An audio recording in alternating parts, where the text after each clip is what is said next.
아, 나는 정말 서울에 똘똘한 한 채 있으면 좋겠어. 누구나 그런 생각할 것 같습니다. 중요한 건 그거예요. 안녕하세요. 세비티입니다.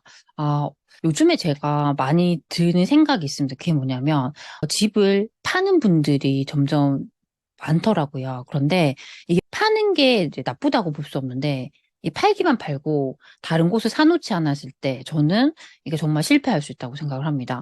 그런 현상을 보면서 왜 지금 같은 시기에 집을 팔까라는 생각을 많이 했습니다. 사실 저는 정말 못난이가 아니라면 지금 같은 시기에 굳이 급하게 팔 필요는 없다고 생각을 합니다. 만약에 내가 이걸 팔아가지고 더 좋은 상급지로 간다라고 했을 때는 사실 저는 좋다고 생각을 해요. 어, 그런데 그게 아니라 단순하게 이제 나는 집값이 계속 떨어졌으니까 앞으로도 더 떨어질 것 같아. 나는 그게 너무 무서워라고 해가지고 집을 파는 것은 추천하고 싶지 않습니다. 뭐 제가 몇 가지 최근에 이제 제 지인에게 들었던 좀 이야기를 드리면서 그 부분을 좀 설명을 드리도록 하겠습니다. 그러니까 제 지인분이 해주신 이야기인데요. 그분이 아시는 분이 있는데 저희가 서울에서 정말 유명한 단지 있잖아요. 그 헬리오시티. 네. 요 헬리오시티 요 단지를 그분의 이제 지인께서 18평을 갖고 계셨어요. 요 갖고 계셨는데 최근에 이제 얼마 전까지만 해도 금리 인상 때문에 거의 뭐 대부분 자산 가격이 거의 전국이 다 떨어졌잖아요.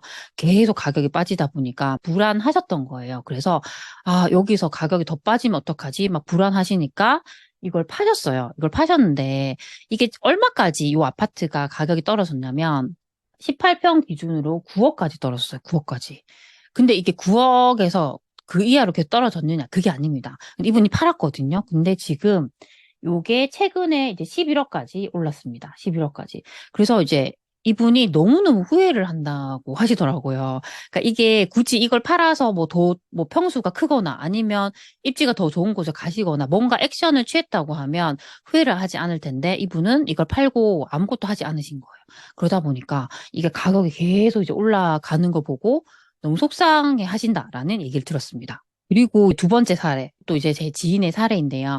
요분 같은 경우는 지금 인천 송도에 분양권을 하나 가지고 계세요. 분양권을 하나 가지고 계시고요. 그리고 지방의 아파트를 또 하나를 가지고 계셨습니다. 요런 상황이었어요. 근데 이분이 어떤 고민하셨냐면, 이거 다 정리를 해가지고, 그 서울에 지금 똘똘한 한 채 내가 사면 안 될까? 약간 그런 생각을 하시더라고요. 그래서 그런 고민을 이제 얘기를 하셨습니다. 근데 사실 이거 다 팔아가지고 서울에 똘똘한 한 채 살 수 있으면 사실 그 전략도 좋다고 생각을 합니다. 근데 문제는 뭐냐면, 이걸 잘 팔 수 있을까에 대한 부분이에요. 일단은 지금 인천 송도에 있는 그 분양권 같은 경우에 저희가 어떤 걸 이제 중요하게 생각해야 되냐면 항상 분양권을 보실 때 우리는 그 분양가를 중요하게 생각을 하셔야 됩니다. 분양가. 이 분양가가 얼마인가. 근데 지금 현재에도 송도에 있는 제가 분양권들 살펴보니까 뭐 무피도 있고요. 마피도 아직 있어요. 근데 사람들이 이제 그냥 무피, 마피라고 했을 때 요것만 생각하고 되게 저렴하다. 저렴하다.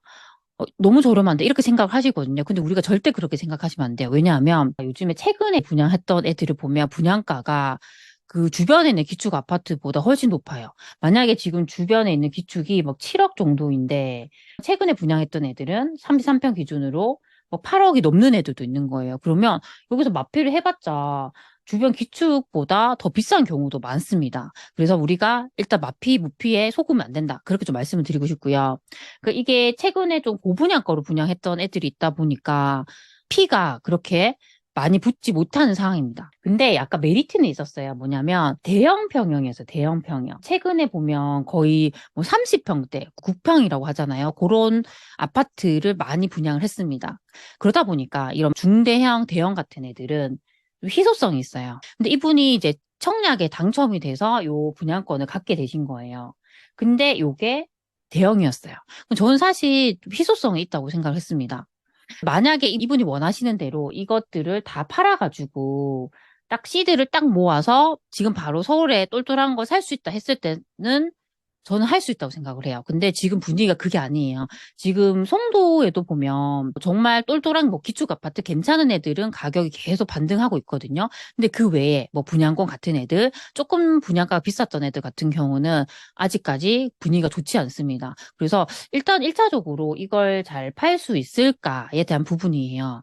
그래서 이걸 팔 때 제값을 못 받을 수도 있다. 그리고 지방에 갖고 계신 물건 같은 경우도 저희가 이제 얼마 전까지는 거의 전국의 대부분의 지역들이 규제 지역이었어요. 규제 지역.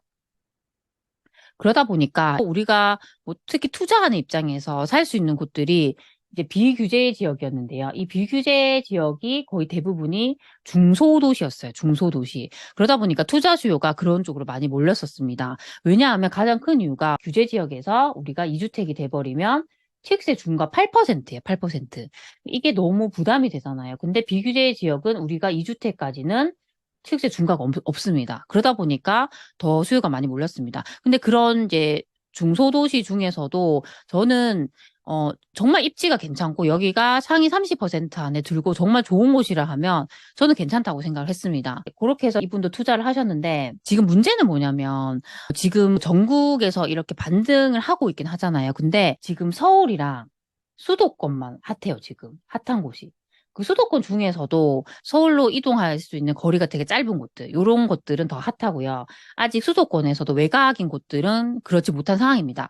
이제 그런 분위기예요. 도시의 내부적인 요인에 의해서 하락을 한 게 아니라 그 금리 인상이라는 그 요인에 의해서 거래가 급감을 하면서 가격이 한 번에 쫙 빠졌어요. 한 번에 쫙 빠졌잖아요. 빠진 상황에서 이제 반등을 하기 시작하는데 당연히 사람들은 내가 제일 갖고 싶은 곳이 우선순위가 서울이 1등인 거예요.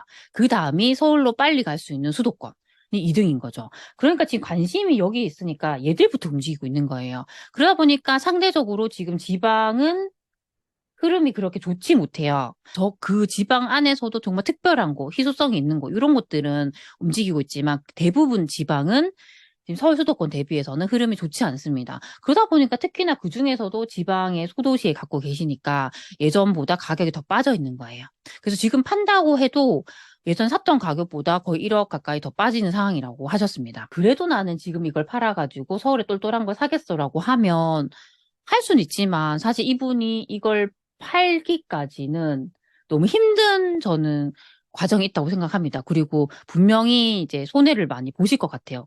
본인이 분양받은 가격에서도 가격이 빠질 수 있고 본인이 샀던 가격보다 빠진 상태니까 힘들 것 같습니다. 그래서 저는 어떻게 조언을 드렸냐면 그렇다면 그런 상황이라고 하면 굳이 지금 팔지 말고 갖고 가시라고 말씀드렸습니다. 왜냐하면 전국을 딱 기준으로 봤을 때 반등하는 곳들이 계속 나타나고 있거든요. 뭐 세종시가 제일 먼저 반등을 했고 지금 서울, 경기도에서도 정말 수요가 많은 곳들은 계속 반등으로 바뀌고 있습니다.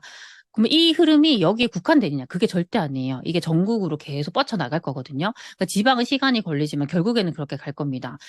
그래서 시간이 일단 걸리겠지만 분명히 제 가격을 찾아간다라고 저는 생각을 하고 있고요. 그 송도에 있는 분양권 같은 경우도 분양가가 좀 비쌌다 하더라도 결국에는 이 흐름이 오면은 여기서 더 빠지진 않을 것 같아요. 올라가면 올라가지 저는 빠지지 않는다고 생각을 하고 그리고 이 대형이라는 희소성이 확실히 있잖아요. 항상 우리가 수요와 공급의 원리에 의해서 가격이 움직이잖아요. 그러면 대형이고 살고 싶은 사람이 많은데 물량이 적으면 결국 가격을 밀어 올리게 되거든요.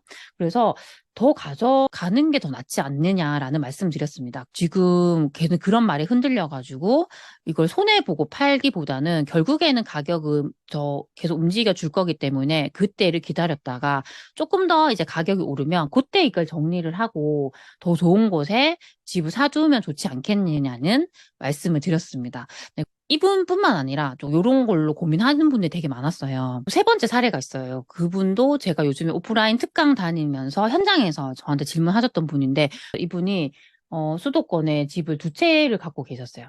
근데 이분이 이 2채를 다 팔아가지고 이분도 뭐 서울에 내가 똘똘한 거 살까? 그런 질문이셨어요. 그래서 요즘에 현장에서 받는 질문이 이런 질문 되게 많아요. 지금 갖고 있는 거 다 팔아가지고 지금 서울에 살까라는 부분이었어요. 근데 이분도 전 똑같이 때 답변 드린 게 서울 가는 거 좋다. 좋지만 이걸 어떻게 팔 것인가에 대한 그게 되게 중요하고 제가 얘기를 들어보니까 그래도 서울은 아니지만 여기가 수도권 안에서도 괜찮은 곳이고 수요가 확실히 있는 곳들이더라고요. 그러면 굳이 팔지 말고, 그리고 내가 서울에 만약에 산다 하더라도 확실히 서울에 내가 어디를 사야 될지 그게 정해졌다면 모르겠지만, 그게 아니라면 굳이 무리하게는 팔지 말라고 말씀을 드렸습니다. 네.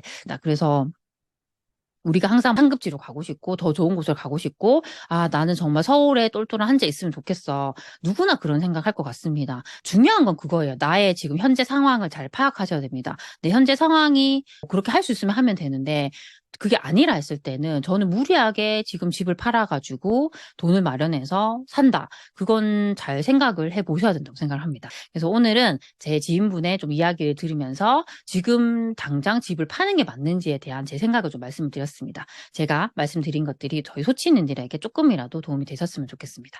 그럼 우리 다음 시간에 만나요. 안녕.